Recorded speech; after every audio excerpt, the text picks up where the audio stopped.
अस्सलामु अलैकुम वरहमतुल्लाहि वबरकातुहू। मोहतरम जनाब साबिर काबुलीवाला साहब,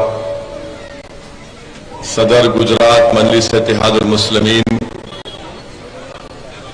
वो उम्मीदवार जमालपुर मजलिस इत्तेहादुल मुस्लिमीन, मंच पर डाइस पर बैठे हुए पूरे मजलिस के कॉरपोरेटर्स, अराकीन बल्दिया, मेरे मजलिस के तमाम रुफ़ा, हैदराबाद के मजलिस के एमएलए जनाब जाफर हुसैन मेराज साहब, कौम और मिल्लत के बुजुर्ग हजरात, मेरी इज्जतदार माँ और बहनों, मेरे गयूर नौजवान साथियों, आपके दरमियान में, इसकी आवाज को कम करो, थोड़ा गूंज।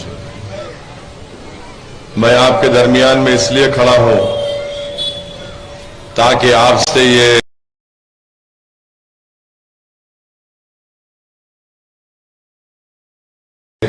गुजारिश कर सकूं कि 5 तारीख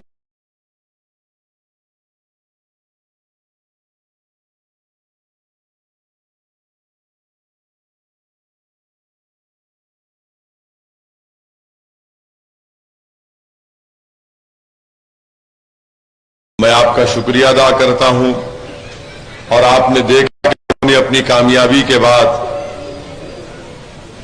बड़ी मेहनत ताकि वो डेवलपमेंट और विकास का काम भी करवा सके और उस काम को और तेजी पैदा करने के लिए, उसको आगे ले जाने के लिए बेहद जरूरी है कि आप यहां से जनाब साबिर काबुलीवाला साहब को अपना नया एमएलए मुंतखब करें, अपना वोट और दुआओं के जरिए। मैं आपके बताना जरूरी समझता हूं कि जमालपुर की विधानसभा से अगर किसी का मुकाबला है तो मजलिस इत्तेहादुल मुस्लिमीन का और भाजपा का मुकाबला है। यहां से अगर मुकाबला है तो साबिर भाई का बीजेपी के उम्मीदवार से मुकाबला है। इसीलिए मेरी आप तमाम से ये दर्दमंदाना अपील है कि अपने वोट का सही इस्तेमाल करिए, अपने वोट को जाय होने मत दीजिए, क्योंकि अगर 8 तारीख के दिन जब नतीजा आएगा और खुदा ना खास्ता आपसे कोई लफ्जिश हो गई, गलत फैसला हो गया, तो उस वक्त अपने फैसले पर पछताना बेफायदा होगा। इसलिए मैं आपसे अर्ज कर रहा हूं कि आए, आपसे पूरी ईमानदारी से कह रहा हूं कि आपका वोट जाय हो जाएगा और इससे भाजपा को फायदा होगा। आप मजलिस के हक में अपने वोट का इस्तेमाल करिए, साबिर भाई को यहां से अपना नया एमएलए बनाइए, तो इंशाअल्लाह ताला हम भाजपा को भी हराएंगे और जमालपुर विधानसभा में एक नए दौर का आगाज करेंगे। मैं पिछले कई दिन से जमालपुर असेंबली हल्के के मुख्तलिफ इलाकों में, चाहे जमालपुर वार्ड हो, बहरामपुर वार्ड हो, मैं इन मुकामात का दौरा भी कर रहा हूं, आप लोगों से मेरी मुलाकात भी हो रही है। मुझे यहां का हाल देखकर बड़ी तकलीफ हुई कि यहां पर ना साफ पीने का पानी का इंतजाम कांग्रेस के एमएलए ने किया, ना यहां पर अंडरग्राउंड ड्रेनेज का काम उन्होंने कुछ करवाया, ना यहां पर रोड का कोई मौसर इंतजाम यहां पर किया गया है। और मैं आपको जिम्मेदारी के साथ कह रहा हूं कि अगर जमालपुर में जितनी तकालीफ आप उठा रहे हैं, अगर उसका 25% तकलीफ अगर हैदराबाद की आवाम को हो जाएगी तो वो मुझे वोट नहीं देंगे, मुझे हरगिज वोट नहीं देंगे वो लोग। मगर आपका हक बनता है कि आप एक ऐसे आदमी को, ऐसे कैंडिडेट को अपना नया एमएलए बनाए जो आपकी तकलीफ को दूर कर सके।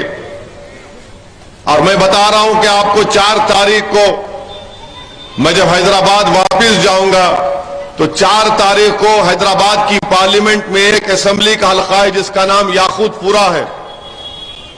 मैं उस एक असेंबली के हल्के में वहां की म्युनिसिपल कॉरपोरेशन से मैंने खुद नुमाइंदगी की और उस दिन इंशाअल्लाह ताला याकूतपुरा असेंबली हल्के में मैं 27 करोड़ 70 लाख के कामों का इनॉग्रेशन इफ्तिताह करूंगा।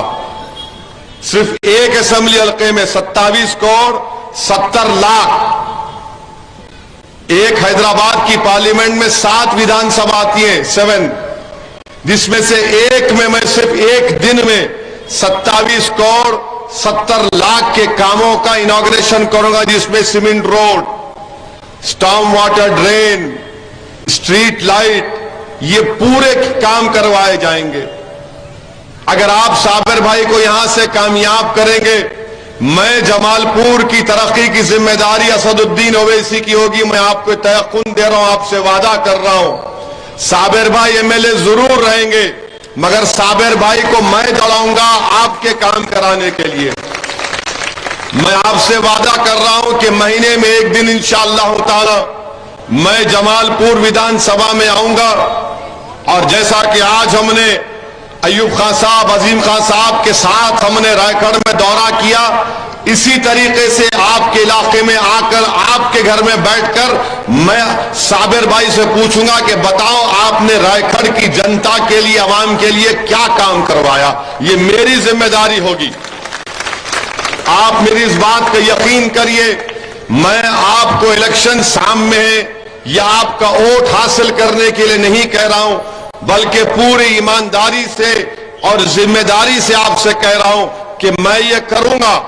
आप बेफिक्र और मुतमईन होकर अपने एक एक वोट का इस्तेमाल जनाब साबिर काबुलीवाला साहब के हक में करिए, और जो काम आपके इलाके में नहीं हुए हैं, मुझे अफसोस होता है कि 6-6 फीट की गलियां हैं, 6-6 फीट की गलियां हैं, गड्ढे हैं, गंदा पानी बहता है, और उस गंदे पानी से मुझे यकीन है कि बच्चे और बुजुर्ग लोग बीमार पड़ते हैं, और जब वो बीमार पड़ते हैं तो उन पर एक पैसों का बोझ उन पर आयद हो जाता है।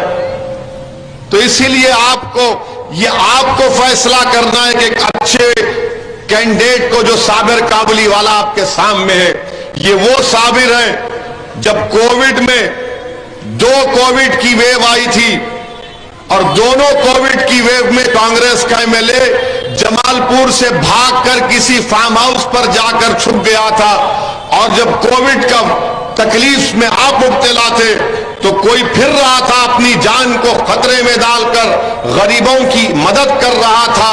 जो आपके दरमियान में था उसका नाम साबिर काबुलीवाला था, कांग्रेस का एमएलए नहीं था। यह आप मुझसे बेहतर जानते हैं। इसीलिए मेरी आपसे अपील है कि आप अपने वोट का इस्तेमाल पतंग के निशान पर करिए। आपको मैं ये नहीं कह रहा हूं कि 5 तारीख के दिन कोई जिंदगी और मौत का फैसला होने वाला है। मैं आपसे कह रहा हूं कि 5 तारीख को जब आप वोट डालने जाएंगे तो इस बात का ख्याल रखिए कि आप एक उम्मीद की शमा जला रहे हैं।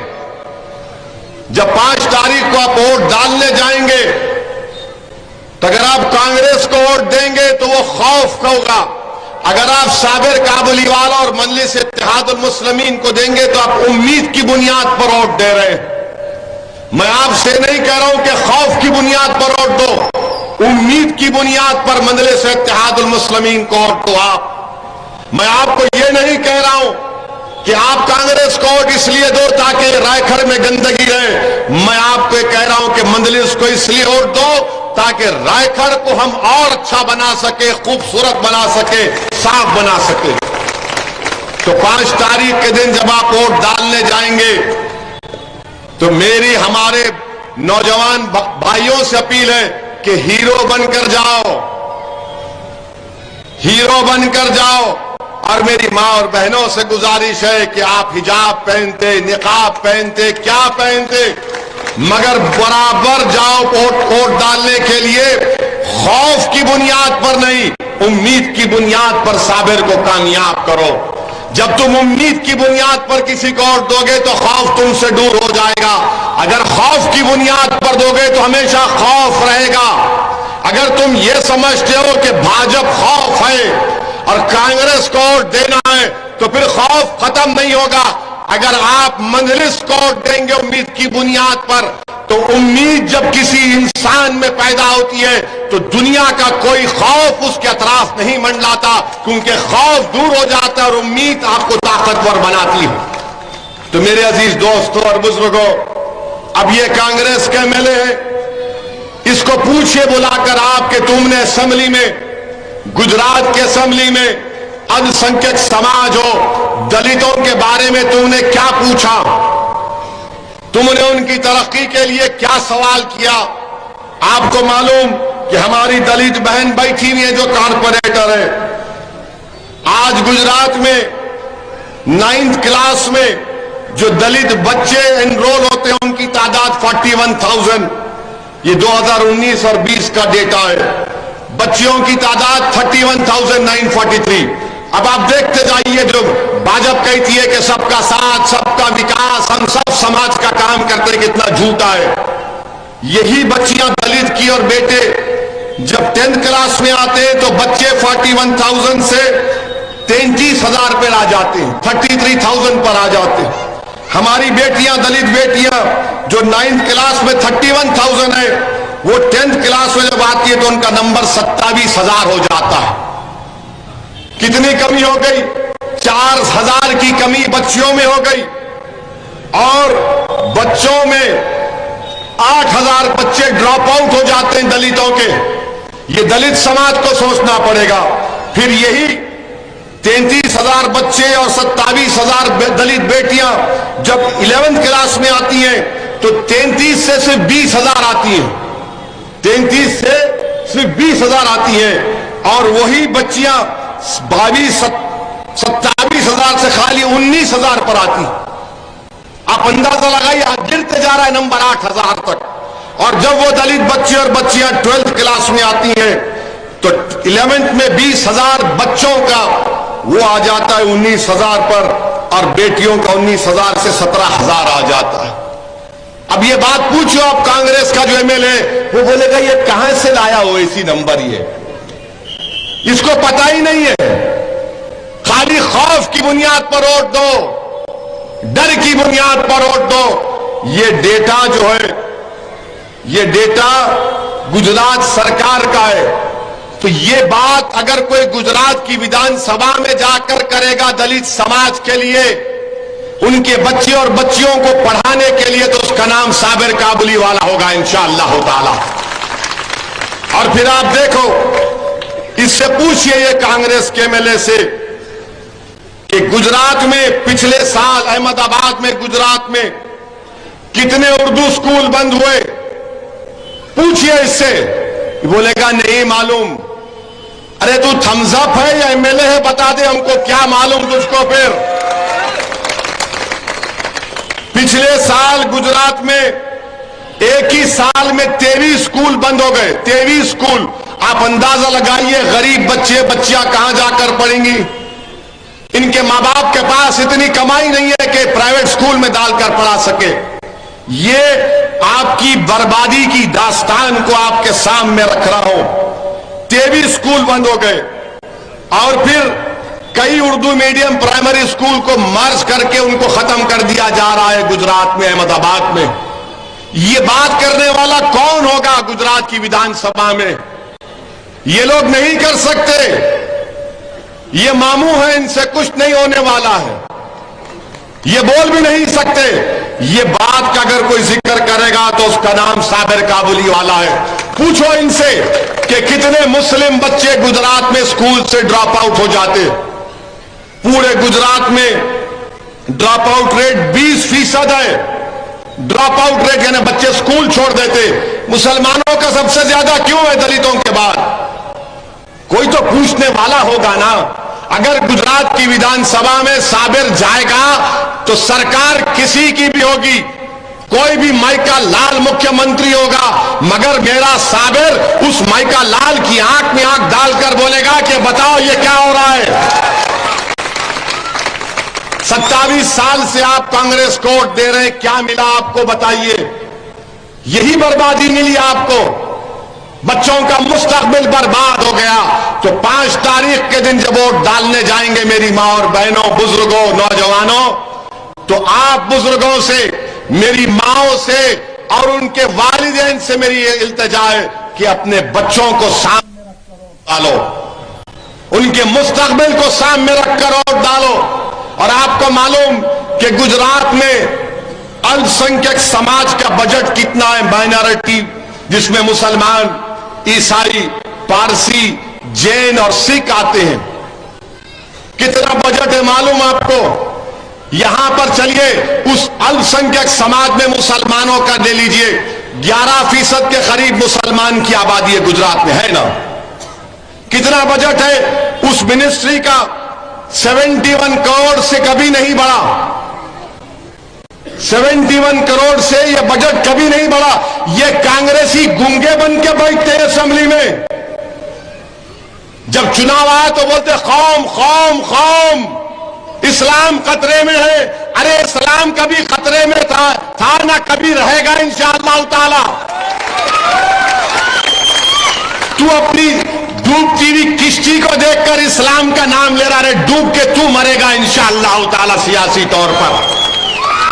आप बताइए कि ये मिनिस्ट्री का बजट 71 करोड़, 70 करोड़, और वही आबादी मुसलमानों की तेलंगाना में जहां से मैं आता हूं, उसका बजट कितना है मालूम आपको? यहां पर 71 करोड़ है, वही तेलंगाना में कितना बजट है? 1728 करोड़ रुपए, 1728 करोड़ रुपए, यानी 1600 करोड़ ज्यादा है। 100 करोड़ 200 करोड़ नहीं, 1600 करोड़ ज्यादा है। क्यों है? क्योंकि मजलिस के 7 एमएलए तेलंगाना में है। मजलिस का कोई मंत्री नहीं है, संतरी नहीं है, 7 एमएलए लड़ते हैं सरकार से। हम बोलते हैं तुम कोई मुख्यमंत्री हो मगर माइनॉरिटी का बजट मिलना चाहिए। 1700 करोड़ बजट है, ठीक है, उसमें से बाज़ सरकार डंडी मारती है, 100-200 करोड़ कम होते हैं, मगर अगर 1400-1500 करोड़ भी मिल रहे हैं तो किसका फायदा हो रहा है? आपने वो कहावत सुनी होगी कि मां अपनी औलाद को दूध उस वक्त तक नहीं पिलाती जब तक कि औलाद रोती नहीं है। सुना है ना? बच्चा जब रोए तो ही मां खाना खिलाती है, दूध पिलाती। या तो बच्चे को मार के रख दिए कि तू आवाज मत निकाल, भाजपा आ रही है। रोने की भी इजाजत नहीं है बच्चे को, अरे मोदी आ रहा है। मैं आपसे क्या कह रहा हूं, रोने की जरूरत नहीं है, लड़ने की जरूरत है। मैं आपसे कह रहा हूं कि रोने की जरूरत नहीं है, खड़े होने की जरूरत है। मैं आपसे कह रहा हूं कि रोने की जरूरत नहीं है, हक को छीनने की जरूरत है। और वो कब होगा? जब आप अपना एक वोट 5 तारीख के दिन साबिर काबुली वाला के हक में पतंग के निशान पर वोट डालेंगे। ये फैसला आपको करना है। अब आप बता लीजिए कि आप क्या करेंगे, कैसा करेंगे, ये आपको फैसला करना है। अगर आप खौफ की बुनियाद पर कांग्रेस को वोट देना चाहते हैं तो खौफ बरकरार रहेगा। अगर आप उम्मीद की बुनियाद पर साबिर काबुली वाला को वोट देंगे तो याद रखिए आप 100 साल तक एक उम्मीद की शमा को जला रहे हैं। वो शमा, उस चिराग में तेल डलेगा, तेल नहीं, आपके आंसुओं से, आपकी मेहनत से वो चिराग जलता रहेगा। एक चिराग जलाओ मेरी मां और बहनों। तुमने 27 साल डर की बुनियाद पर कांग्रेस को वोट दिया, एक बार उम्मीद की बुनियाद पर मजलिस का साथ दो, मुझ जैसे दीवाने का साथ दो। मैं हर चीज अल्लाह ने मुझे दिया है, मुझे दुनिया से कोई चीज नहीं चाहिए। मैं जो कुछ ये कर रहा हूं अल्लाह का शुक्र अदा करने के लिए और अपनी आखिरत को अच्छा करने के लिए कर रहा हूं। लोग मुझ पर इल्जाम लगाते हैं। कल गोधरा में कोई कांग्रेस का नेता गया और अपनी जबान से कई गालियां असदुद्दीन ओवैसी को दिया। मैं कांग्रेस पार्टी से कहना चाह रहा हूं, भाजपा से कहना चाह रहा हूं, जितने गालियां आप मुझे देना चाहते दो, पेट भर के गाली दो। अगर तुमको नींद अच्छी आती है मुझे गाली देने से तो दो। अगर तुम्हारे कलेजे को ठंडक पहुंचती है मुझे जान से मार देने से तो मार दो मुझे, मैं मरने को तैयार हूं, मगर मैं किसी के आगे अल्लाह के सिवा किसी के आगे अपने दिल को और सर को झुकाने के लिए तैयार नहीं हूं। मैं मौत के लिए तैयार था और रहूंगा, मगर मैं अपना जमीर बेचने के लिए तैयार ना था, ना कभी रहूंगा इंशाअल्लाह ताला। मेरी लड़ाई कमजोरों को ताकतवर बनाने की है। मेरी जिंदगी की जिद्दोजहद ये रही कि कोई भी अगर किसी को दबाया जा रहा है, कुचला जा रहा है, तो हम उसका साथ देंगे। जो कमजोर होगा याद रखो वो ओवैसी की आंख में मजबूत होगा, जो कमजोर होगा वो मेरी आंख में मजबूत होगा। लोग बोलते हैं कि मैं वोट काटने के लिए आया हूं। अरे जालिमों, तुमको नहीं पता कि जब आज रायगढ़ में चल रहा था, कल राम रहीम कॉलोनी में, हाउसिंग कॉलोनी में चल रहा था, उससे पहले चिपावाड़ा में चल रहा था, तो हमारी मां और बहनों बुजुर्गों ने जब बुला बुला कर मेरे सर पर हाथ रखा तो मेरे आंख से आंसू निकल जा रहे थे। मैं अल्लाह से दुआ करता हूं इस वक्त के परवरदिगार, ये जो मोहब्बत मुझे मिल रही है, मेरा इनका कोई रिश्ता नहीं है, मगर मोहब्बत जो शफकत मिल रही है, या अल्लाह मुझे इस काबिल बना कि मैं इनकी मोहब्बतों की लाज रख सकूं। बताओ वो कौन सी मोहब्बत है कि हम आज रायगढ़ में एक बंडी पर गोलगप्पा पानी पूरी की बंडी थी, हमारी बहन ने कहा है ओवैसी भाई खाओ ना पानी पूरी, मैंने कहा एक ले लेता हूं। वो क्या मोहब्बत है बताओ, वो क्या मोहब्बत है कि हमारी मां और बहनें बुला बुला कर मुझसे कह रही हैं कि हम तुझको देखते हैं, तुझसे बड़ी उम्मीद है, तू लड़ता रहे, तू हमारी पहचान है, हम तो उसका तेरा साथ देंगे। मेरी इज्जतदार मां और बहनों, आपकी मोहब्बत का, बुजुर्गों की मोहब्बत का मैं जिंदगी भर का कर्जदार बन चुका हूं, मैं मखरूज बन चुका हूं आपका, और अल्लाह ने मुझे जिंदगी मेरी बाकी रही तो इंशाअल्लाह ताला मैं आपकी खिदमत करता रहूंगा, मैं आपके लिए लड़ता था, लड़ता रहूंगा। अरे इस मोहब्बत को क्या बोलोगे, इस मोहब्बत का क्या नाम है? ना मैं आपका कोई खून का रिश्तेदार हूं, ना मैं आपसे कभी मिला हूं, मगर आपके दिल में जो उम्मीद है मैं आपको सलाम करता हूं। अगर कुछ भी हो जाए मगर मैं आपकी मोहब्बत की लाज रखूंगा, मैं हमेशा इस बात को अपने दिल में महफूज करके रखूंगा। और क्यों ना महफूज करके रखूं, मेरे बुजुर्गों, मेरे दिल में अल्लाह ने धड़कता हुआ दिल दिया है, मेरा जमीर जिंदा है अल्हम्दुलिल्लाह, मेरा जिस्म, मेरा दिल मुर्दा नहीं हो चुका है और ना कभी होगा। जिस दिन मुर्दा होगा उस दिन मेरी जिंदगी का आखिरी दिन होगा इंशाअल्लाह। मेरी लड़ाई यही है, इस लड़ाई को आपको समझना है कि गालियां दे रहे हैं गोदरा मेरे, कितनी गालियां दोगे दो, मगर क्या तुम मुझे इस रास्ते से मैं हट जाऊंगा तुम्हारी गालियां सुनकर?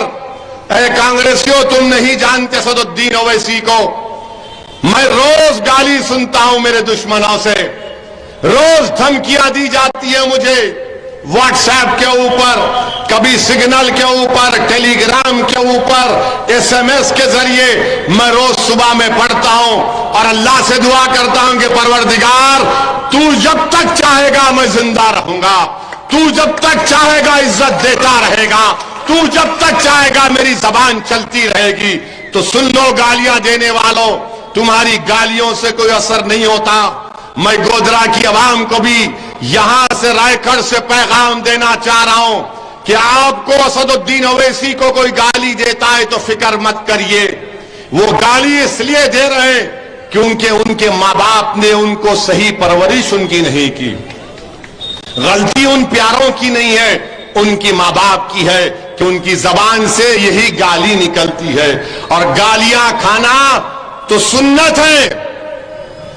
मक्के की सरजमीन पर ऊंट की उजड़ी फेंकी गई थी कमली वाले के ऊपर, ऊंट की उजड़ी फेंकी गई थी। तो अगर गालियां मुझे देते हैं दो, कोई फिक्र नहीं है मुझे, तुम जान ले लो मेरी, मैं तो कह रहा हूं ना, ले लो, चलाओ गोली, एक बार तो तुम चला चुके, दूसरी मर्तबा कोशिश कर लो। मगर याद रखो, मैं जब तक अल्लाह मुझे जिंदा रखेगा, मैं राह हक से मुंह मोड़ने वाला नहीं हूं। मैं राह हक से मुंह मोड़ने वाला नहीं हूं। मैं लड़ता रहूंगा। एक इलेक्शन आया, फिर इलेक्शन आएगा, लड़ूंगा, फिर आएगा, फिर लड़ूंगा। जब तक जिंदा रहूंगा लड़ूंगा, क्योंकि मेरा मानना यह है कि मैं कभी बूढ़ा नहीं होऊंगा इंशाअल्लाह। मेरा नाम असदुद्दीन है। मेरा नाम असदुद्दीन है। मेरा नाम कोई कांग्रेस के चापलूसियों के नाम पर नहीं रखा गया। मेरा नाम असदुद्दीन है। तो शेर कभी बूढ़ा नहीं होता, शेर शेर ही होता है। अब ये लोग समझ रहे कि ये दाढ़ी टोपी, बाबू मैं वो टाइप का नहीं हूं, मैं हर टाइप में आने को तैयार हूं। तुम जो रंग में मुझसे मुकाबला करना चाह रहे, मैं उस रंग में मुकाबला करना आता है मुझे। तुम जबान से मुकाबला करना चाह रहे, आ जाओ। तुम दिमाग से मुकाबला करना चाह रहे, आ जाओ। तुम किस तरह से मुकाबला करना चाह रहे, आ जाओ। अरे जो साबिर काबुली वाला के बारे में बोल रहे, अरे कांग्रेस के उम्मीदवार आ जाए इस मंच पर, दोनों को बिठाते, तू 10 मिनट साबिर काबुली वाला की जबान का मुकाबला नहीं कर पाएगा। मेरे अजीज दोस्तों और बुजुर्गों, मेरी आप तमाम से गुजारिश है कि 5 तारीख के दिन पूरे मुतमईन होकर अपने घर से रवाना होइए। एक एक वोट को इस्तेमाल करिए, पतंग के निशान पर बटन दबाइए। भाजपा की इस हुकूमत को हराना है। महंगाई बढ़ चुकी है। हमारी मां और बहनें जानती हैं कि गैस का सिलेंडर 1 या 2 बस, उसके बाद गायब, उनके पास पैसे नहीं है। हमारी मां और बहनें जानती हैं कीमतें आसमानों को छू रही हैं। गरीब परेशान है, नौजवान को नौकरी रोजगार नहीं मिलता है। ये सब कैसे होगा बताओ आप? कोई तो आवाज आपकी चाहिए जो आपके लिए लड़े, जो आपके गम को अपना गम समझे, जो आपकी तकलीफ को अपनी तकलीफ समझे। ये कांग्रेस वाले आएंगे, वो 2012 को याद करो, 2012 में क्या हुआ था? अरे 27 साल से क्या हो रहा है? तुम 2012 की बात करते हैं ना, तो 27 साल का हिसाब दो। 27 साल से आपको बोल रहे हो डालो भाजपा को आएंगे। अरे तुम जैसा इंटरनेशनल फकीर आज तक नहीं देखा मैंने कि चुनाव आ गया, ए अम्मा झोली में डाल देना वोट, भाजपा को हराना है। ए बाबा वोट डाल देना, भाजपा को हराना है। लोग खैरात में वोट डालते हैं, मगर 27 साल से भाजपा जीत रही है। वोट तो ले लिए मगर रायखट को बर्बाद करके रख दिए। पूरे विधानसभा को बर्बाद करके रख दिए। ना पानी का इंतजाम, ना सफाई का इंतजाम। अरे कैसे रहते हैं आप लोग यहां पर? मैं आपसे अपील कर रहा हूं कि इसको बदलेंगे इंशाअल्लाह ताला। बदलेंगे ना आप लोग? आप पूरा साथ देंगे ना इंशाअल्लाह ताला? साथ देंगे ना? खौफ की बुनियाद पर वोट मुझे मत दो, डर की बुनियाद पर मेरा साथ मत दो। तुम उम्मीद की बुनियाद पर असदुद्दीन का साथ दो। मैं तुमको डरा कर वोट हासिल नहीं करना चाहता हूं, उम्मीद की बुनियाद पर वोट दो। अरे डरना किसी से डरना नहीं है, खाली अल्लाह से डरना है। किसी से डरना नहीं है। अरे आप अपनी मेहनत की रोजी कमाकर जिंदगी गुजारते हैं, दिन दिन भर मेहनत करके घर को आते हैं। कल हम लोग रात में किसी जगह पर गए थे। कहां गए थे साबिर भाई? रात में वो घर में गए थे ना, क्या नाम वो बच्चे का, कैंसर हो, अल्लाह नगर गए थे। तो वहां पर हमारे जो क्या नाम लड़के का, वो इमरान से मिले। इमरान की मां, इमरान की वाकई में मां नजर आ रही थी। इमरान कम बोल रहा था, मां बोल रही थी, साबिर तेरे को ऐसा करना पड़ेगा। मैं बोला या अल्लाह, अभी इलेक्शन नहीं हुआ तो अम्मा का ये हाल है। मैं साबिर भाई को बोला, भाई साहब इमरान से बच जाएंगे मगर इमरान की अम्मा से नहीं बचेंगे। तो इमरान की अम्मा ने एक बच्चे को मिलाया, बोले देखो इसको, ये देखो ये टिफिन लेकर आया है, अब जाकर अपने बच्चों को खिलाएगा। रात में 11 बज रहे थे।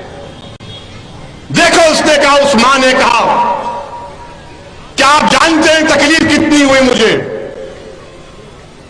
तकलीफ हुई कि 11 बजे घर जाएगा तो घर में उसके बच्चे, उसकी बीवी खाना खाएंगे। मेरे इज्जतदार मां और बहनों, यह जिंदगी गुजारने का तरीका नहीं है। बेहतरी पैदा कर सकते और करेंगे इंशाअल्लाह ताला। कोई आपका खून चूस रहा है, आपको बर्बाद कर रहा है, क्या हो रहा है फिर? इसीलिए मैं आपसे कह रहा हूं कि एक उम्मीद की बुनियाद पर आप मजलिस इत्तेहादुल मुस्लिमीन का साथ दीजिए। और अब तो हमारे साथ सलीम भाई भी हैं, अय्यूब भाई भी हैं, ये तमाम लोग आप हमारे साथ में हैं। तो 5 तारीख के दिन रायगढ़ के आसमानों पर खाली पतंग पतंग पतंग नजर आएगी ना? सिर्फ पतंग नजर आएगी ना? पंजे को इस्तेमाल करके पतंग को आसमानों में इस्तेमाल करना है आपको। पंजे से ही पतंग उठेगी। तो जो कांग्रेसी उनसे भी कहूंगा कि पंजे से तुम डोर पकड़ो अपनी, ये डोर तुमको बहुत दूर तक लेकर जाएगी। कांग्रेस से अब नहीं हो पाएगा। कांग्रेस का कोई इलाज नहीं है, वो बर्बादी की तरफ जा रही है। जंग यहां पर है गुजरात में, उनका नेता मध्य प्रदेश में है। अब क्या बोलेंगे? यहां पे जंग है, इसीलिए हम आपके दरमियान में है। तो 5 तारीख के दिन पतंग को आसमानों पर लहराइए और याद रखिए कि हमको उम्मीद की बुनियाद पर साबिर काबुलीवाला को कामयाब करना है। हाथ उठाकर बताइए कि उम्मीद की बुनियाद पर मजलिस का साथ देंगे। डरिए मत, उम्मीद की बुनियाद पर मजलिस का साथ दीजिए और पूरे बेखौफ होकर पतंग के निशान पर बटन दबाइए और खूब अल्लाह से दुआ करिए कि अल्लाह यहां से साबिर काबुलीवाला को नए मिले बनाए। अस्सलाम वालेकुम व रहमतुल्लाहि व बरकातुहू।